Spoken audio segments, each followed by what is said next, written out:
So guys, last time we learned about what is promise.all, which means if all the promises are successful, then the combined group of promises successful.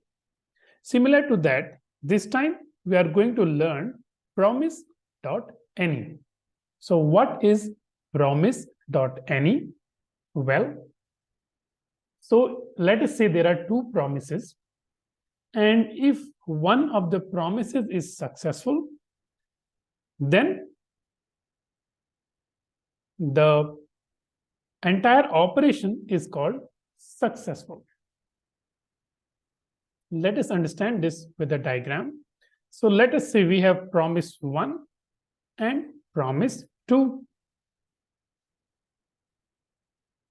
So if any of these promises is successful, then the net result is successful, which means if we are doing two operations and if any of them is successful, then the job is successful. So here I'm going to use again two functions. First is get random number 1.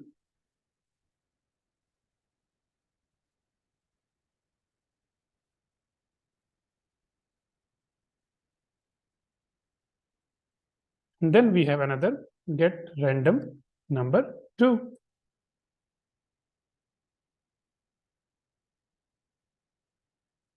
These functions are present here on your left. This is get random number 1 and this is get random number 2. Both are doing an operation of generating a random number. If one of the operation is successful, or let us say if any of these two functions is able to successfully generate a random number and resolve the promise, then the operation will be successful. And for this, we use promise.any.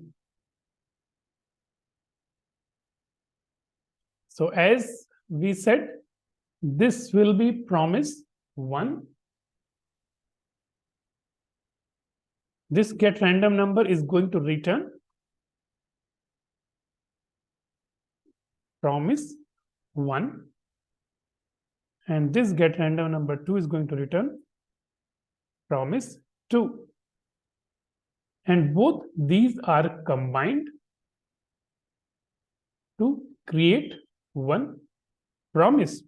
So both these promises are combined to create one promise.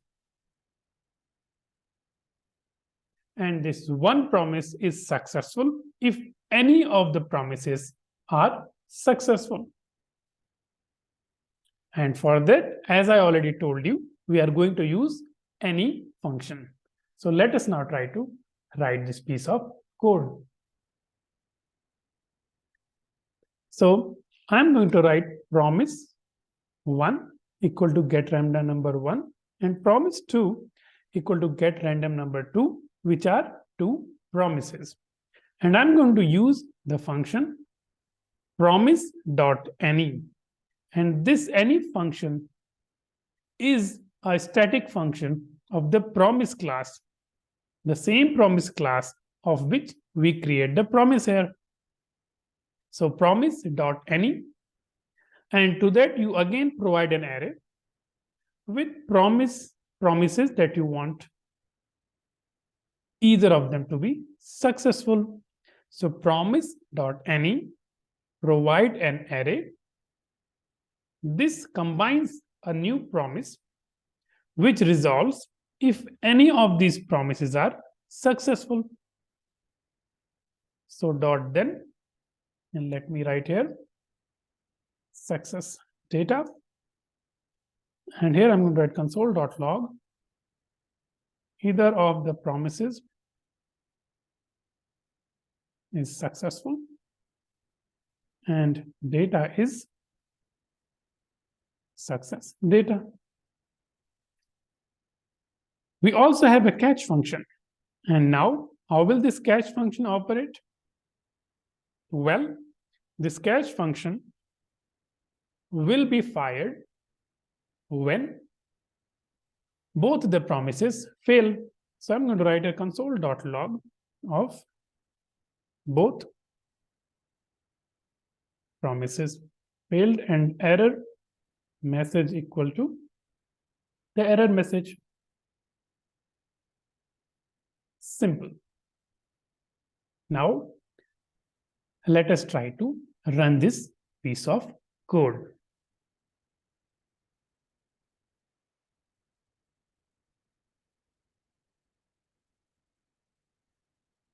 So let me start it again. So let us look at it now. All right, the first promise. So you see here, the first promise actually is successful, resolves. Second promise fails. But either of the promise is successful, then the entire operation is called successful because the combined promise is successful. And we should be getting this message, which is either of the promises is successful and data is the data of that successful promise. So which promise is successful? The first one, which gives me result after 6 seconds. So the data is 7 here. Let us again look at the result with an arrow diagram to understand it. So as we can see, this is the second function. This is the first function and the message here. And you can see here this particular value, which is 7.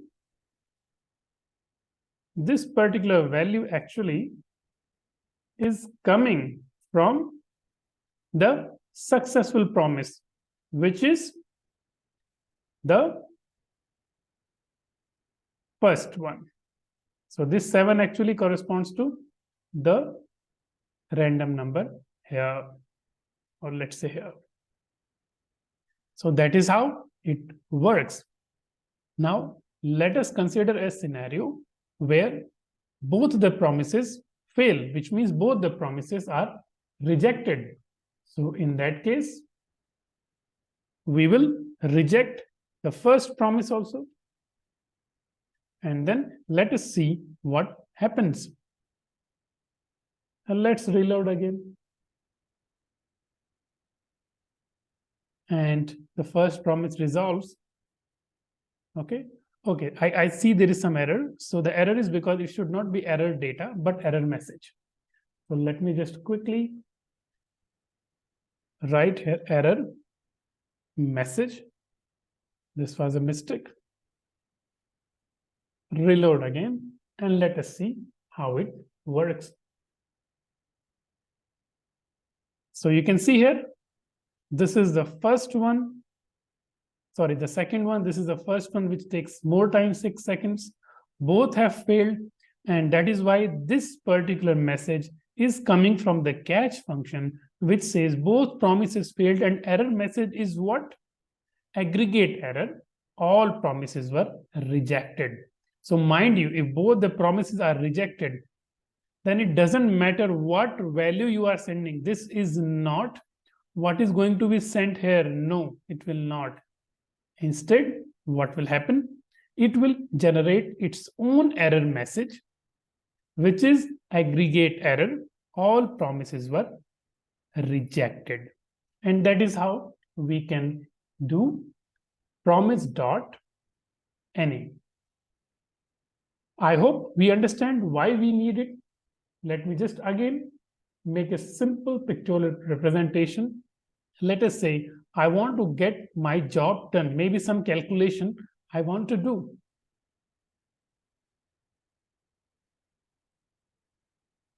And there are 3 operations that are doing the calculation for me. Operation 1, operation 2, and operation 3. These are the 3 operations.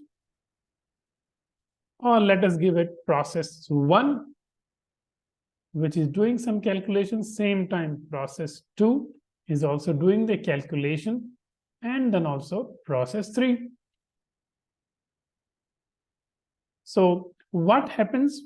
I actually just I've given all these three people the same task. Whoever finishes first, my operation is considered successful.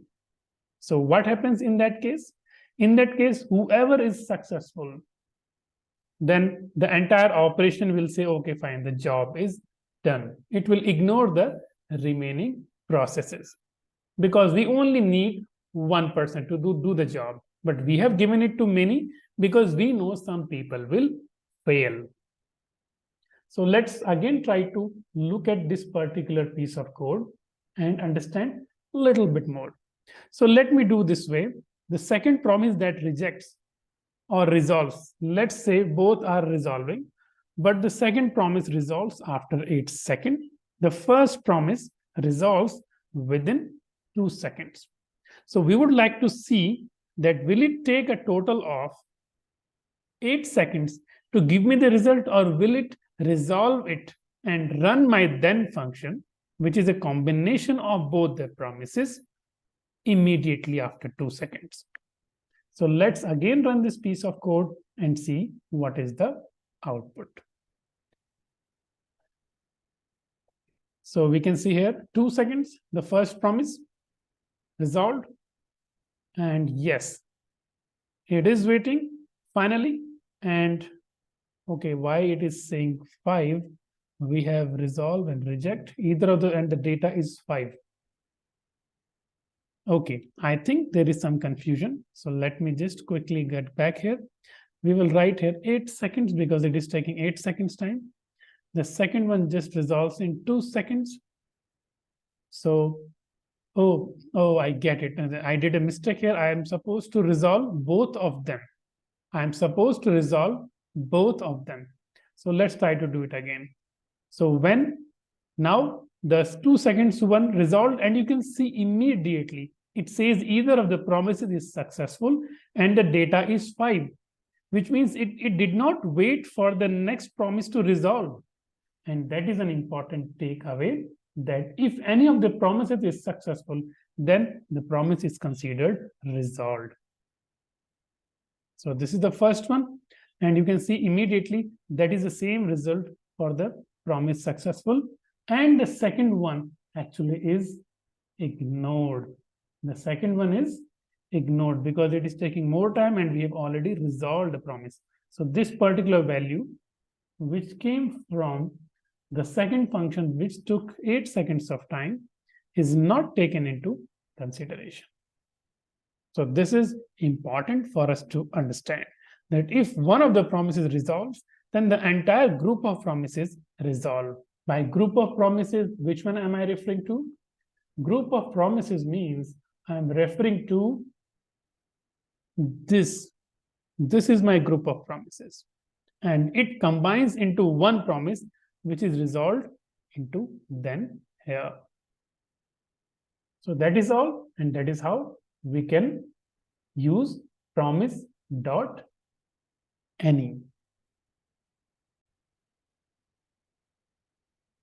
Guys, now let us try to understand one more piece of example, which is for promise.race. Promise.race. So what is promise.race? Well, promise.race means that we want to, there are a group of promises, and whichever resolves the fastest, we are going to take it into consideration. It is not the same way as promise.any. There is a difference. So let us try to see what is the difference. Well, the difference is if there are, let us say, 3 operations. Let's understand this with a diagram. There is an operation 1, or let us say process 1.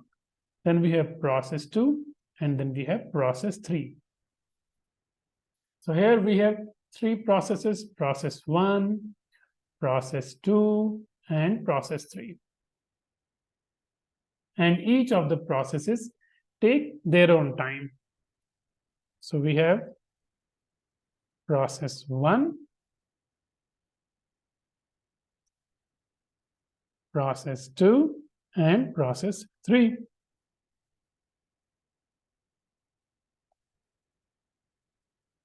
And yeah, and they are given same task. So if the process one is taking, let us say, 2 seconds, process 2 takes 4 seconds, process 3 takes 6 seconds.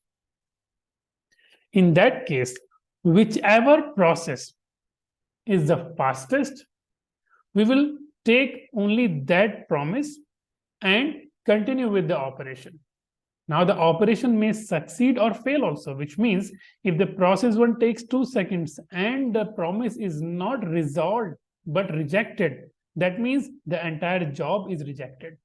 Yes, it is a very dangerous and a different thing. Even if process 2 and process 3 are successful, but because process 1 was the fastest, we will take the result of the fastest and do the resolution or the catch. So this is what is promise.race, which means whoever does the fastest, we will get the result. If he is successful, the entire group of promises is successful. If he has failed, then the entire promise has failed. So let us try to see that with an example. So again, in the example here, we can see that we have two functions, get random number 1 and get random number 2. These are the two functions, get random number 1 and get random number 2. Both these functions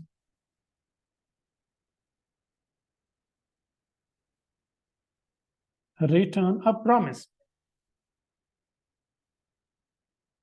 And we take the fastest promise from either of them and then resolve it or reject it.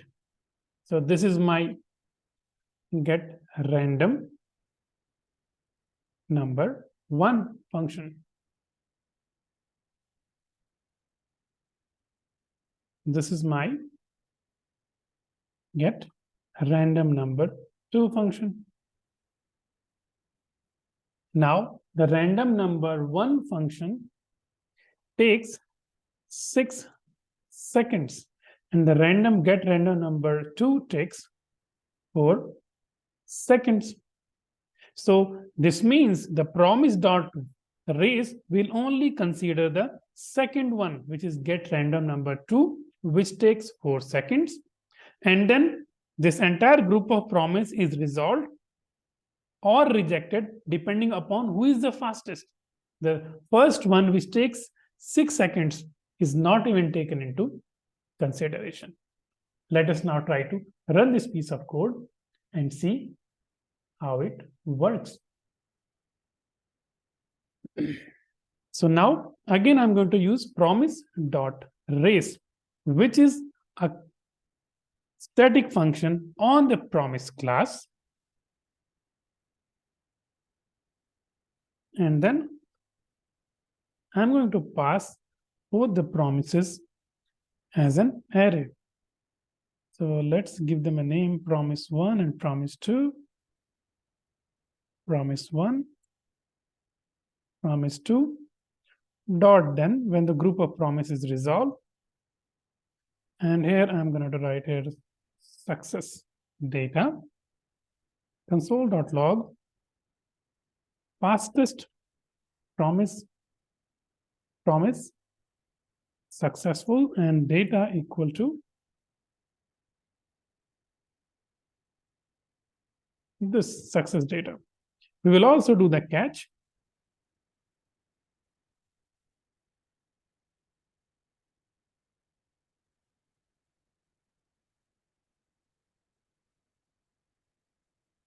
Fastest promise failed and data equal to whatever data we receive, which is error data.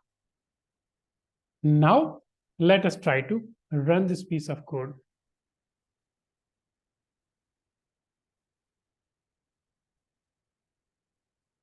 Open the console and let's try to do it again. So here it is. the first promise will resolve in 4 seconds. And because it is successful, we can see the message is what? We can see fastest promise successful, because which is 4 seconds. So this is the success data, and you can see this is the message. The second one is not even taken into consideration, which is this one. And as I told you, the fastest promise is taken into consideration, which means the value 7 generated from the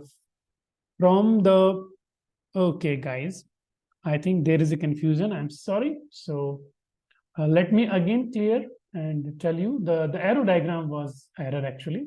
So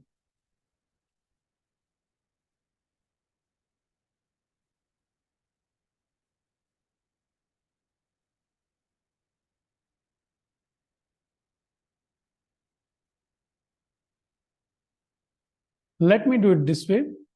This takes 6 seconds and this takes 4 seconds. So as we have already seen, so let's again draw the arrow diagram. Here it is.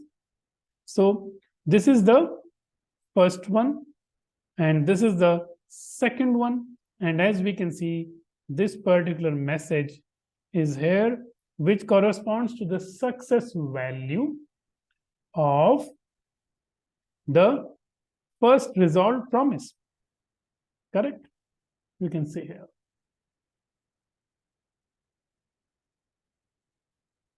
Now, let us try to understand what happens if the fastest promise fails, which is reject here. Let it be resolved, because it anyways won't matter, because it only takes into consideration the fastest one. Reload again. After 4 seconds, the promise got rejected. And you can see fastest promise failed, and the message error data. Oh, I just need to write it template variables, not regular variables. Now, so this has to be template. So backtick. Let's try to run it again. And you can see the promise which is the fastest actually rejected. The second one was successful. But as I told you, race only considers the fastest promise. The rule is whoever is the fastest in the promise group is taken into consideration. If that fails, the entire group of promises fail. If that succeeds, the promise succeeds. So we can see that the promise has failed, fastest promise failed, because the fastest resolving promise actually failed. So we will just quickly draw the arrow diagram for understanding purpose. This is the first one. This is the second one. And you can see the failure happened. Why? Because the fastest promise here failed. I'm referring to this particular promise, because it got rejected. So it doesn't matter even if this particular promise, the second one, is successful or not, because only the fastest is taken into consideration, and that is called promise.race.